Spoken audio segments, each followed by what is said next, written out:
नमस्कार दोस्तों, मैं हूँ C M Saini CDRK Saini B Ed classes में आप सभी का हार्दिक स्वागत है, अभिनंदन है। देखिए, हमारे चैनल के माध्यम से आप सभी के लिए पाठ योजना निर्माण कार्यक्रम चलाया जा रहा है। इस पाठ योजना निर्माण कार्यक्रम के तहत आपके सभी शिक्षण विषयों की पाठ योजनाएं निर्माण करना आपको बताया जा रहा है कि आप पाठ योजनाओं का निर्माण कैसे कर सकते हैं, कौन कौन से सोपानों को आपको प्रयोग करना है, किस प्रकार का श्रव्य दृश्य आपको निर्माण करना है। तो आज की लाइव क्लास में हम इतिहास पाठ योजना क्रमांक 12 के अंतर्गत जो हमारा टॉपिक रहेगा भारत की ऐतिहासिक इमारतें। देखिए, भारत की ऐतिहासिक इमारतों से संबंधित हम आपको पाठ योजना का निर्माण करना बताएंगे कि आप भारत की ऐतिहासिक इमारतों पर किस तरह पाठ योजना का निर्माण कर सकते हैं, किस तरह आपको उद्देश्य निर्धारण करना है, विशिष्टीकरण बनाना है और अपेक्षित व्यवहारगत परिवर्तन बनाते हुए किस तरह के आपको प्रस्तावना के प्रश्न बनाने हैं, कौन कौन से प्रमुख शिक्षण बिंदु आपको लेने हैं, किस तरह के मूल्यांकन प्रश्न होने चाहिए, इन सब के बारे में आपको बताया जाएगा। तो आप सब बने रहें हमारे साथ, हमारे चैनल के साथ। और यदि आप हमारे चैनल पर पहली बार आए हैं तो हमारे चैनल को सब्सक्राइब करें और पास ही बने बेल आइकन को जरूर दबावें, जिससे हमारे द्वारा जब भी लेसन प्लान की लाइव क्लास चलाई जाए तो उनके नोटिफिकेशन आपको मिल सके और आप लेसन प्लान बनाना सीख सके। देखिए, हम जब हिस्ट्री का लेसन प्लान बनाते हैं तो सबसे पहले शामपट पूर्ति बनाते हैं। शामपट पूर्ति के अंतर्गत विद्यालय का नाम, कक्षा, दिनांक, विषय, कालांश, कालांश का समय और बीच सेंटर में हमारा प्रकरण लिखते हैं। प्रकरण को अंडरलाइन करते हैं और इन्वर्टेड कोमाज में बंद करते हैं। चाहे आप प्रकरण को 10 जगह लिखो या 20 जगह लिखो, आपको अंडरलाइन करना ही करना है। इसके बाद हम उद्देश्यों का निर्माण करते हैं, विशिष्टीकरण बनाते हैं और अपेक्षित व्यवहारगत परिवर्तन बनाते हैं। देखिए, यहाँ पर जो उद्देश्य, विशिष्टीकरण और अपेक्षित व्यवहारगत परिवर्तन बनाए जाते हैं, इनमें विशेष रूप से हमारे उद्देश्य का और हमारे प्रकरण का ध्यान रखा जाता है, तभी जाकर आप अच्छे विशिष्टीकरण और अपेक्षित व्यवहारगत परिवर्तन बना सकते हैं। देखिए, जब हम हिस्ट्री की पाठ योजना का निर्माण करते हैं तो 6 उद्देश्यों का निर्माण करते हैं। इनमें पहला उद्देश्य होता है ज्ञान।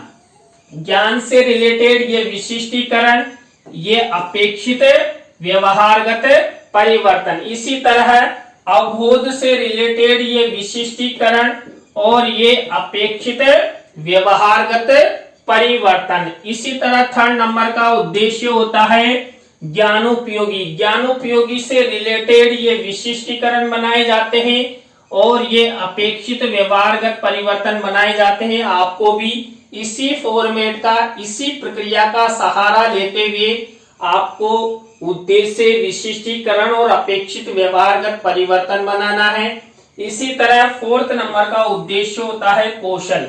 कौशल से रिलेटेड ये विशिष्टीकरण, ये अपेक्षित व्यवहारगत परिवर्तन। देखिए, जब हम विशिष्टीकरण और अपेक्षित व्यवहारगत परिवर्तन बनाते हैं तो 1 से 2 विशिष्टीकरण और 2 से 3 अपेक्षित व्यवहारगत परिवर्तन आपको प्रत्येक इतिहास की पाठ योजना में बनाना होता है। इसके बाद हमारा 5th नंबर का उद्देश्य होता है अभिरुचि। अभिरुचि से रिलेटेड आपको ये विशिष्टीकरण बनाना है और ये अपेक्षित व्यवहारगत परिवर्तन बनाना है। इसी तरह 6 नंबर का जो उद्देश्य है अभिवृत्ति।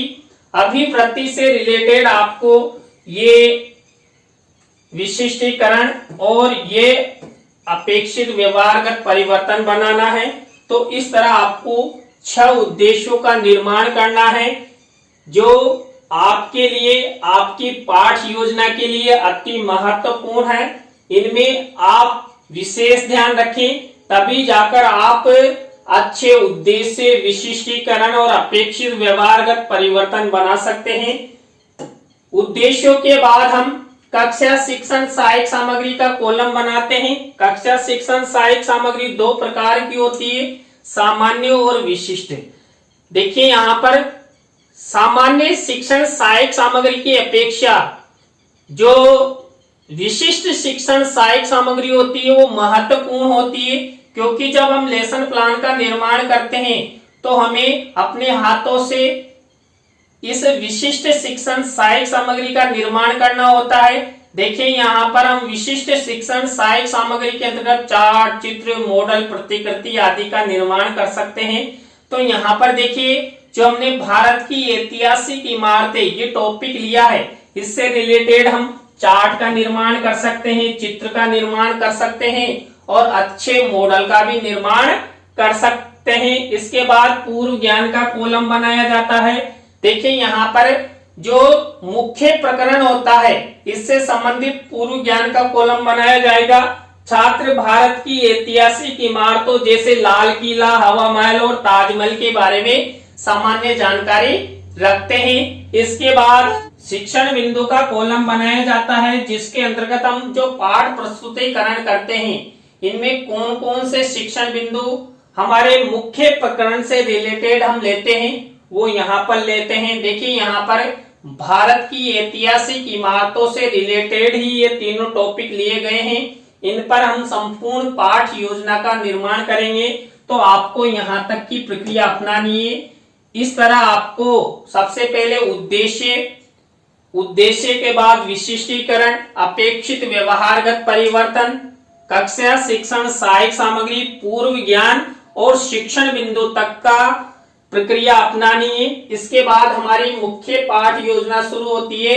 मुख्य पाठ योजना हमारी प्रस्तावना शिक्षण बिंदु से होती है। पहला सोपान होता है, पहली स्टेप होती है प्रस्तावना शिक्षण बिंदु के अंतर्गत हम प्रस्तावना के प्रश्न बनाते हैं। इसमें हम 3 से 5 प्रश्न बनाते हैं। अंतिम प्रश्न समस्यात्मक होता है, प्रश्नों में तारतम्यता होती है, जिग-जैग होता है, प्रश्न छात्रों के पूर्व ज्ञान पर आधारित होते हैं और प्रस्तावना के प्रश्नों में सरल से कठिन की ओर शिक्षण सूत्र का प्रयोग किया जाता है और जो छात्रों से उत्तर मिलता है उसी उत्तर से प्रश्न बनाया जाता है। देखिए यहाँ पर भारत की ऐतिहासिक इमारतों से रिलेटेड प्रस्तावना के प्रश्न किस तरह बनाए मैंने। तो इसमें पहला प्रश्न देखिए, घर में पाले जाने वाले पक्षियों को कहां पर बंद किया जाता है। देखिए हम जो भी घर पर पक्षी पालते हैं, मान लीजिए तोता है, मैना है, तो इनको हम पिंजरे में बंद करते हैं। अब इसी उत्तर से हमारा नेक्स्ट प्रश्न बनेगा, पिंजरे में बंद पक्षी क्या चाहते हैं। देखिए पक्षी अपनी स्वतंत्रता चाहते हैं, वो बाहर भ्रमण करना चाहते हैं, जैसे स्वच्छंद वातावरण में रहना चाहते हैं, वो पिंजरे में कैद नहीं होना चाहते। अब जो ये उत्तर मिला इसी उत्तर से हमारा नेक्स्ट प्रश्न बनेगा, स्वतंत्रता पूर्व भारतीय भूभाग पर कौन शासन करते थे। देखिए जब हमारा देश स्वतंत्र नहीं हुआ था उससे पहले हमारे देश में राजा महाराजाओं का शासन था, मुगलों का शासन था, अंग्रेजों का शासन था। अब जो ये उत्तर मिला इसी उत्तर से हमारा नेक्स्ट प्रश्न बनेगा, भारत में जो पूर्व राजा हुए हैं, महाराजा हुए हैं या जो मुगल हुए थे, उन्होंने जो भी भारत में इमारतें बनाई उन इमारतों को हम क्या कहते हैं। तो वर्तमान में हम उन्हें ऐतिहासिक इमारतें कहते हैं। अब इसी उत्तर से हमारा प्रश्न बनेगा नेक्स्ट, भारत की ऐतिहासिक इमारतों के बारे में आप सब क्या क्या जानते हैं। अंतिम प्रश्न समस्यात्मक हो गया। यहाँ पर देखिए प्रश्नों में तारतम्यता, जिग-जैग उत्तरों से ही प्रश्न बनाए गए हैं। सरल से कठिन की ओर शिक्षण सूत्र का प्रयोग किया गया है और सभी प्रश्न छात्रों के पूर्व ज्ञान पर आधारित हैं। तो ये प्रस्तावना के प्रश्न हुए। प्रस्तावना के प्रश्नों के बाद हमारी नेक्स्ट स्टेप आती है उद्देश्य कथन। देखिए यहाँ पर उद्देश्य कथन हमारे मुख्य प्रकरण के आधार पर किया जाता है। उद्देश्य कथन करते हुए ही हम श्याम पट पर हमारे प्रकरण का नाम लिखते हैं। तो यहाँ पर देखिए चित्र के माध्यम से भी हम उद्देश्य कथन कर सकते हैं। तो यहाँ पर देखिए बच्चों, आज हम सब भारत की ऐतिहासिक इमारतों जैसे लाल किला, हवा महल और ताजमहल के बारे में विस्तार पूर्वक अध्ययन करेंगे। तो इस तरह आपको यहाँ पर चित्र के माध्यम से यदि आप उद्देश्य कथन कर रहे हैं तो शिक्षण सहायक सामग्री वाले कॉलम में आपको ये मिनीचर लगाना है। जो शिक्षण बिंदु आप छात्रों को पढ़ाएंगे उससे रिलेटेड ही यहाँ पर चित्र लगाए जाएंगे। तो ये उद्देश्य कथन हुआ। तो यहां तक देखिए हमने सबसे पहले प्रस्तावना के प्रश्न बनाए, प्रस्तावना के प्रश्नों के बाद उद्देश्य कथन किया। अब यहाँ पर थर्ड नंबर की स्टेप आती है प्रस्तुतिकरण। यहाँ पर पाठ प्रस्तुतिकरण भी इसे हम कह सकते हैं। तो यहाँ पर जो पाठ प्रस्तुतिकरण होता है इसमें मैंने आपको जो 3 शिक्षण बिंदु बताए थे उससे रिलेटेड यहाँ पर पाठ प्रस्तुतिकरण किया जाएगा।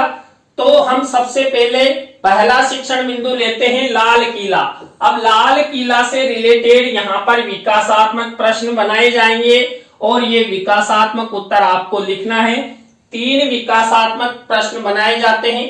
यहाँ पर जिगजैग तारतम्यता का कोई स्थान नहीं होता है, बिल्कुल आप कंफ्यूजन नहीं हो। कई बार आप यहाँ पर प्रश्नों में तारतम्यता जिगजैग बना देते हैं, यहाँ पर प्रस्तावना के प्रश्न नहीं बनाते। यहाँ पर इस शिक्षण बिंदु के विकास हेतु विकासात्मक प्रश्न किए जाते हैं।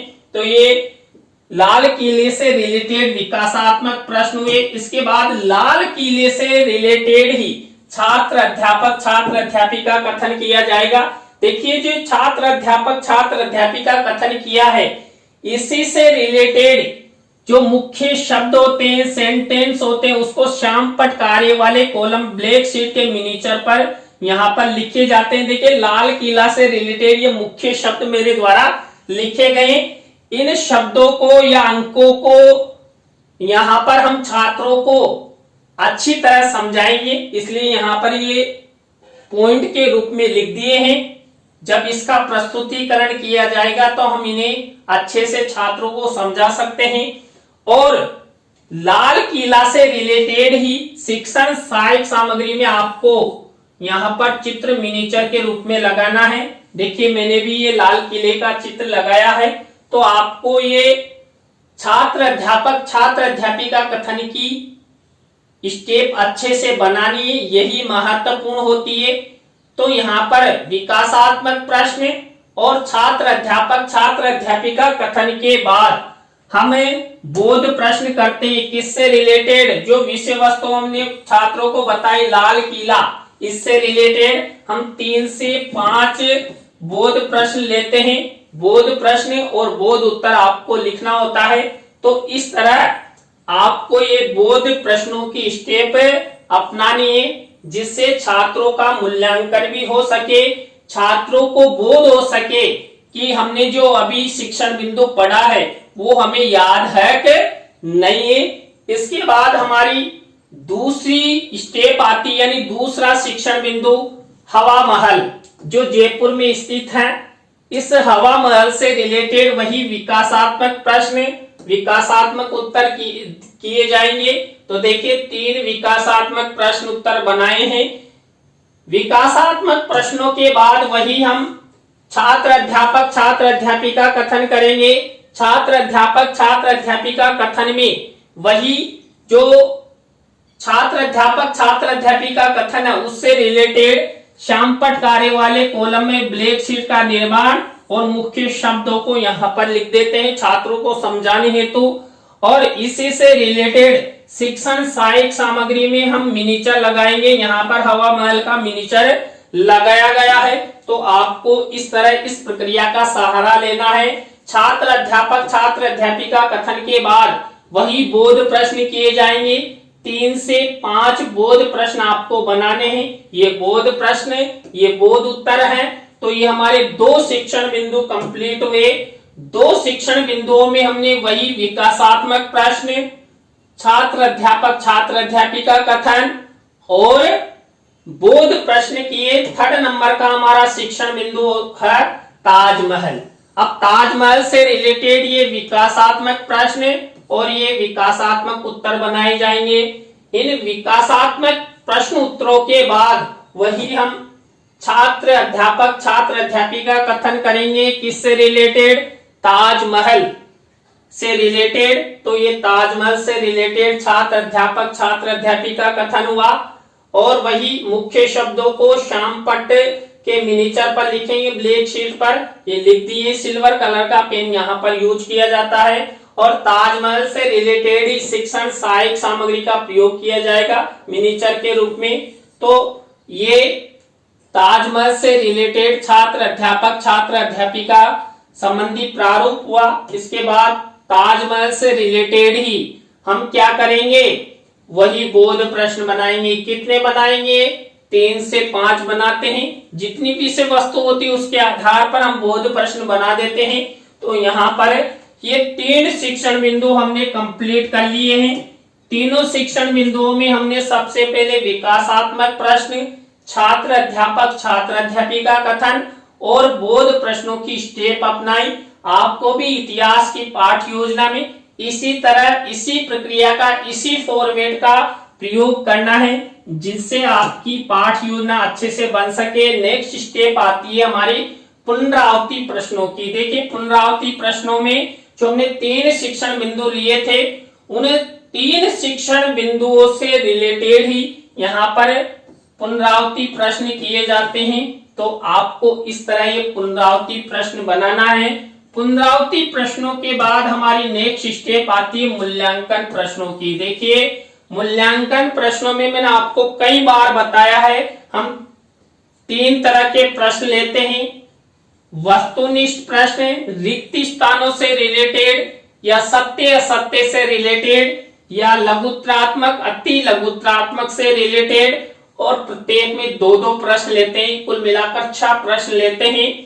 यहाँ पर ब्लैक शीट का निर्माण करते हैं, सिल्वर कलर के पेन से लिखते हैं और किसी भी प्रश्न का उत्तर पाठ योजना निर्माण डायरी में नहीं लिखते हैं। देखिए मैंने किसी भी प्रश्न का उत्तर नहीं लिखा है। जब हम इसका कक्षा कक्ष में प्रस्तुतिकरण करेंगे तब ये छात्रों से पूछकर यहाँ पर इनके उत्तर लिखे जाएंगे।